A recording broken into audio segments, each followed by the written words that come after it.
Robin clambered up the hill. The pressed tarmac that formed the narrow path was buckled and broken by roots. The trees on either side leaned inward, creating a shadowed and private path that made it nearly impossible to see the creatures lying in wait. "Come on, everyone," Robin called over her shoulder in a hoarse whisper. Looking back at the bedraggled and tired refugees, she cursed.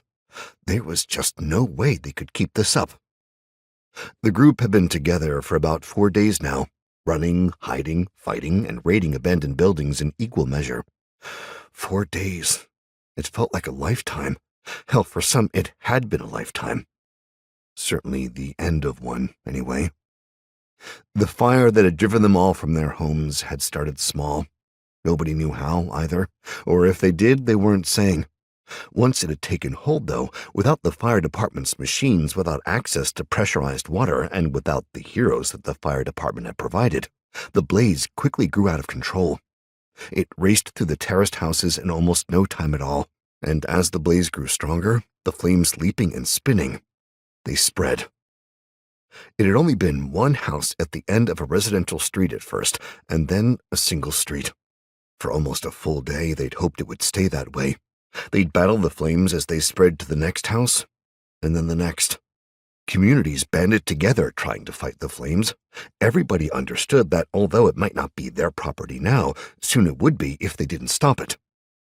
They formed human chains, dredging up old buckets from garden sheds, half full of plaster from renovations, most cracked or filled with random detritus. Duct tape had been found and cracks sealed, enough to make it work for now, anyway. They turned out in their hundreds, men, women, and children, standing in the streets to form a great chain as the fire spread. People ran from the beach all the way up to the main road, across what had, until the fall, been one of the busiest roads in the area, and past the sunken gas storage containers. Once they'd been full practically year-round, swollen and proud, filled with the gas stores that would see the commercial city of Sunderland through the winter months, just in case. Certainly Robin had never known a time, beyond when those selfish assholes in the companies had sold all their gas in the summer rather than planning for the winter, when they'd not been at least half filled. Fortunately, by the time the fires came, they'd been low, almost empty. The human chains fought on, but the fires were relentless. They'd tried to save their neighbors' homes, then their own, and then, finally, desperately, just trying to save what was left of their damn city. The shipbuilding, coal, and salt industries that Sunderland was built upon meant that most of the older districts were terraced, row upon row of old houses pressed up against each other, cheek by jowl. Once the first house fire had taken hold, it couldn't be stopped. People had moved to the ends of the rows, frantically felling trees, dousing the surrounding area, and concentrating on limiting the spread.